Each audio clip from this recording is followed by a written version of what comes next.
I mean, they're so dedicated. Lance, last night my husband said, well, maybe I'm going to get a Dell instead next time. I said, you're insane. Anytime we buy something that isn't Apple, we end up not using it and going out and spending money on it. We try to resist. We can't in my house. What do you think? Well, the ecosystem, that's really what they're talking about there. Is, you know, you have one device, you have a phone, you have a tablet, you have Apple TV, you have your Mac, and all of that really works together. I mean, there's the benefit of that. There's the benefit of that from other platforms like what Microsoft has, but I think that Microsoft is lost because it doesn't have the mobile platform. So think about where this starts. It starts with the phone. You know, Apple has tremendous market share on the iPhone in the U.S., and so once you've got that, you start to look at other Apple products.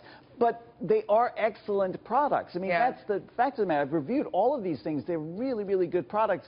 No matter what, when I look at all these numbers and I look at, and most of the stuff is down, I'm not particularly surprised because that's the way the quarter goes. I will say that I am a little surprised that services is not the thing that pumps everything up. It did do better year over year, but had a little quarterly drop. So, you know, it's just weird, I think, for people to kind of take Apple to task when they know that they love the products and the products are really good. No, it's a good point. It's a good point. All right, guys, thank you so much. Cheryl's got a little more for us. Cheryl. I do. Greater China revenue down about 14%, and then also kind of looking at another bright spot I was trying to find for our viewers, Mac revenue, Mac computer revenue up 14%. Those bigger pieces of equipment that they sell, that was up. I remember I told you the iPad revenue was down about 12%, but then also, again, China was a pressure point as well. We were thinking that we were going to get some numbers out of China, but just to kind of, you know, give you a broader sense, the big story here really is obviously is the third quarter forecast for revenue coming in light. And then if you look at iPhone sales, the pressure on iPhone sales not living up to analysts' expectations.